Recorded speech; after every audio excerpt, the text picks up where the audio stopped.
Hi అండి, అందరూ ఎలా ఉన్నారు? ఇవాళ ఒక మంచి ఈజీ అండ్ సింపుల్ కర్రీ రెసిపీతో నేను మీ ముందర ఉన్నాను. ఇవాళ మనం పాలక్ పన్నీర్ కర్రీ ఎలా చేయాలో చూద్దాము.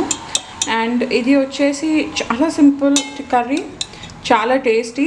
అండ్ ఇంకోటి ఏంటి అంటే నేను ఇందులో టమాటోస్ అన్నది యూజ్ చేయట్లేదు. అది యూజ్ చేయకపోయినా కూడా ఈ కర్రీ టేస్ట్ అనేది మనకి చాలా బాగుంటుందండి. సో ఇది ఎలా చేసుకోవాలి, దీనికి ఏం కావాలి అన్నది మనం చూసేసుకుందాము. ఇంగ్రీడియంట్స్ లిస్ట్ అంతా కింద డిస్క్రిప్షన్లో ఉంటుంది. ప్రాసెస్ అనేది మనం ఇప్పుడు స్టార్ట్ చేసేసుకుందాం. నేను ముందుగా ఇక్కడ ఒక గిన్నెలో నీళ్ళు తీసుకున్నానండి. ఇది వాటర్ మనకి ఒక బాయిల్ వస్తున్నప్పుడు ఇందులో మనం కట్ చేసి వాష్ చేసి పెట్టుకున్న పాలకూర అనేది వేసేసుకుందాము. నేను ఇందులో అప్రాక్సిమేట్గా ఒక 300 grams తీసుకున్నానండి పాలకూర. అండ్ మిగతా ఇంగ్రీడియంట్స్ అన్నీ ఎంతెంత తీసుకున్నాను అన్నది నేను కింద డిస్క్రిప్షన్లో అయితే పెడతాను.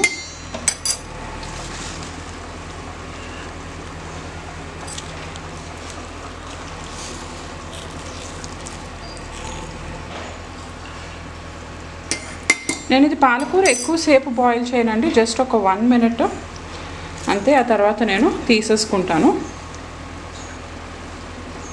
ఇది ఒక 1 minute అయిందండి. ఆకులు మనకి ఇలా కొద్దిగా ముడతలా వచ్చాయి కదా. ఇప్పుడు నేను స్టవ్ ఆఫ్ చేసేసుకుని ఇది వడగట్టేసుకుంటాను. ఇది కొంచెం చల్లారగానే నేను దీన్ని ఫైన్ పేస్ట్ కింద చేసి పక్కన పెట్టేసుకుంటాను. సో నేను ఇక్కడ మన పాలకూర కొంచెం చల్లారే లోపల మనకి మిగతా ప్రాసెస్ అనేది మనం స్టార్ట్ చేసేసుకుందాం. నేను ఇక్కడ ఒక గిన్నె తీసుకున్నానండి కూరకి. ఇందులో నేను ఒక 1 tablespoon అనేది ఆయిల్ వేసుకుంటున్నాను. అండ్ ఒక చిన్న బ్లాక్ ఆఫ్ అమూల్ బటర్.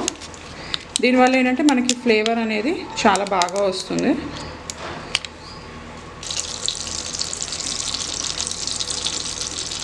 నేను నెక్స్ట్ ఇది బటర్ కొద్దిగా ఇదవగానే ఇందులో నేను జీలకర్ర అనేది వేసేసుకుంటానండి. అండ్ నెక్స్ట్ మనం ఇందులో కట్ చేసి పెట్టుకున్న పచ్చిమిరపకాయ వేసుకుందాం. నేను ఇక్కడ ఒక పచ్చిమిర్చి వేసుకున్నాను. అండ్ నెక్స్ట్ ఇందులో నేను అల్లం వెల్లుల్లి పేస్ట్ బదులు అల్లం అండ్ వెల్లుల్లిపాయ వేసుకుంటున్నాను. ఇది 3/4 spoon అల్లం, 3/4 tablespoon వెల్లుల్లిపాయ. నేను ఇలా చిన్న చిన్న ముక్కల కింద కట్ చేసి వేసుకున్నాను. ఇవన్నీ జస్ట్ ఒక 2 minutes మనం వేయించుకుందాము, వీటి పచ్చివాసన పోయే వరకు.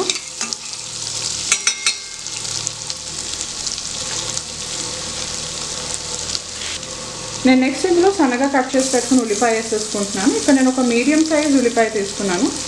ఇది సన్నగా చెక్కులాగా కట్ చేసుకున్నాను. ఇది కూడా ఒకసారి మనం కలిపేసి ఉల్లిపాయ మనకు కొంచెం ట్రాన్స్పరెంట్ అయ్యే వరకు మనం ఫ్రై చేసుకోవాలి. ఇక్కడ పాలకూర చల్లారిపోయిందండి. నేను దీంట్లో మొత్తం వాటర్ అనేది స్క్వీజ్ చేసేసుకున్నాను. ఇప్పుడు ఇది నేను ఫైన్ పేస్ట్ కింద చేసేసుకుంటాను.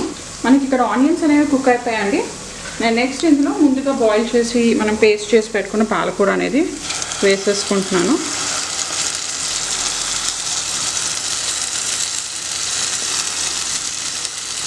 నేను ఈ జార్లోనే కొద్దిగా వాటర్ వేసి మళ్ళీ ఇందులో వేసుకుంటాను.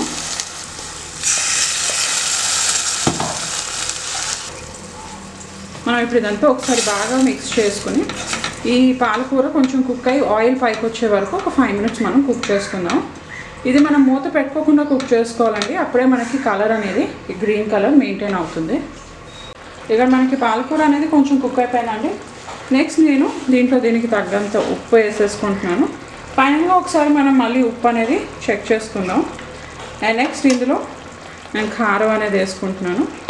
నేను కొద్దిగా ధనియాల పొడి, ఇంకా జీలకర్ర పొడి, ఇదంతా ఒకసారి నేను మళ్ళీ బాగా కలిపేసుకుంటాను.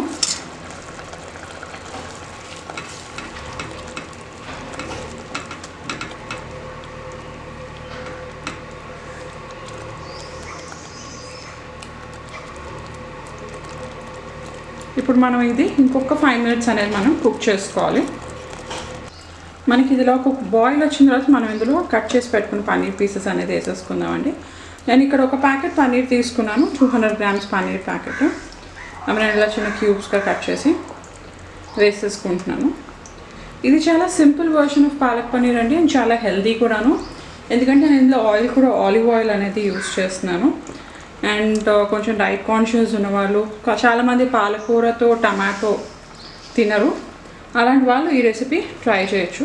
ఇప్పుడు మనం ఇదంతా మళ్ళీ ఒకసారి బాగా కలిపేసుకుందాం.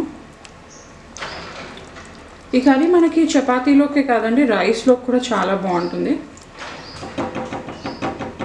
ఇప్పుడు నేను ఇందులో ఫైనల్గా కొద్దిగా గరం మసాలా అనేది యాడ్ చేసుకుంటున్నాను. ఇది ఎక్స్ట్రీమ్లీ ఆప్షనల్ అండి, మీకు కొంచెం ఫ్లేవర్ కావాలంటే యాడ్ చేసుకోవచ్చు, సింపుల్గా ఉండాలి అంటే మీరు ఇది హోమ్మేడ్ కూడా చేసేయచ్చు. ఇప్పుడు నేను ఇది లో ఫ్లేమ్లో పెట్టి ఇంకొక 5 minutes కుక్ చేస్తాను. ఆ తర్వాత మనం కొద్దిగా పాలమీగడ కానీ క్రీమ్ కానీ వేసి గార్నిష్ చేసుకుని స్టవ్ అనేది ఆఫ్ చేసేసుకోవచ్చు. సో మనకి ఇక్కడ పాలక్ పన్నీర్ కర్రీ అనేది పర్ఫెక్ట్గా రెడీ అయిపోయిందండి. నేను ఫైనల్గా ఇందులో పాలమీగడ అనేది యాడ్ చేసుకుంటున్నాను. మీ దగ్గర ఫ్రెష్ క్రీమ్ ఉంటే మీరు అది కూడా యాడ్ చేసుకోవచ్చు, కానీ నేను ఎప్పుడైనా ఈ పాలమీగడ ఫ్రెష్దే ప్రిఫర్ చేస్తాను. ఇప్పుడు ఇదంతా ఒకసారి మళ్ళీ మనం మిక్స్ చేసేసుకుందాము.